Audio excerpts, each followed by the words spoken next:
Unit 7, Lesson 2, Defining the Problem. This is Step 2 in the PBL process. This lesson looks at give an overview of the purpose of defining the problem, define the problem, tasks of each role in defining the problem. As mentioned previously, Einstein famously said, if I was given 1 hour to solve a problem, I would spend 5 minutes thinking about the problem and 5 minutes thinking of solutions. The group must be encouraged to explore the problem. It's important to understand the principles of the problem before applying your knowledge. It's important to think of the problem in terms of needs rather than solutions.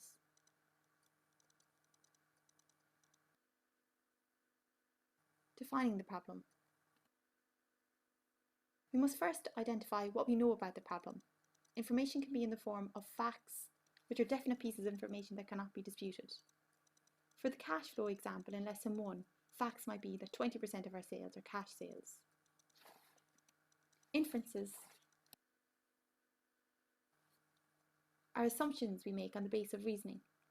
For the above example, inferences we might make may be that domestic customers do not require credit and bring in immediate income. We have a higher rate of customers because we offer better credit terms. Speculations or opinions are assumptions we make based on gut feeling, and there's no reasoning behind them. For the above example, speculation might be that the reason for cash flow is due to poor forecasting, but we have no facts to back this up, and this must be acknowledged. Secondly, we look at what information is relevant. Often a lot of information presented in a problem. Not all of this is relevant. Therefore, the learner needs to filter out what information is relevant to the situation and what is not. Thirdly, we need to look at what you need to know to help you to understand the problem more. For example, what information is missing? For the above example, we might need to know that what's the procedure for managing and ordering inventory, and how does it relate to customer demand? Thirdly, we look at why does the problem exist? What are the potential causes of the problem? What effects do they display? The potential causes of the problem discussed in Lesson 2 may be due to our low level of domestic sales, which results in delays in receiving cash. Our credit terms are longer than those offered by our suppliers, so there's a deficit. Our forecasting techniques, because we have lack of planning. Our inventory management, as we have a lot of excess inventory, and this is an impact of lack of planning. Our sales teams, customers might be accepted to bulk buy, which may not be conducive to our domestic customers, so these terms might put domestic customers off.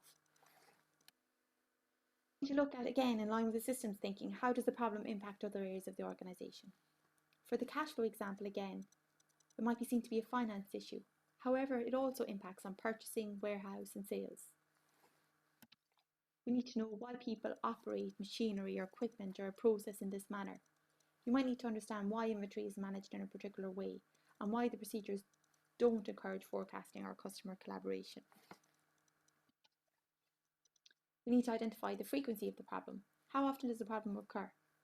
From our earlier example, we can see that the company had cash flow problems 8 out of 12 months. What happened differently in the 4 months that did not require an overdraft in comparison to the other 8 months? What months was an overdraft required, and were there any events that could relate to the need of the overdraft in these months, such as reduced sales? When did the problem first occur? When did it first arrive? From our example, when did the company first start experiencing the problem? Does it coincide with anything that changed in the company at the time? Were sales increasing or decreasing?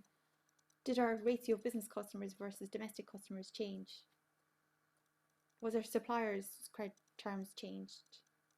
Was it new financial regulations and when they were introduced? Therefore, when defining the problem, we need to think about it thoroughly in terms of what we know, what we don't know, what we need to understand the problem, why does it exist, why people work in this way, how does it impact other areas, when did it occur, and the frequency. The tasks of each role in defining the problem. The discussion leader should prompt discussion using the above questions. Allow each person to take a turn of speaking. At the end of the discussion, it's important that you summarise the problem definition to ensure that the discussion remains on topic and time is not spent on irrelevant topics. it's important you stick to the problem at hand. And also, the discussion leader is responsible for resolving any disagreements or conflict. Team member. It's important that the team member identifies what information they know about the problem. Think critically and use the questions discussed earlier as a guide to determine what are the underlying principles of the problem. Listen to others and identify how the concepts relate to each other. The recorder, it's important that they summarise the discussion and the problem definition. If required, draw concept maps, which we will discuss in the next lesson, and illustrations to help the group to understand the problem. You can use a whiteboard or a flip chart to do this.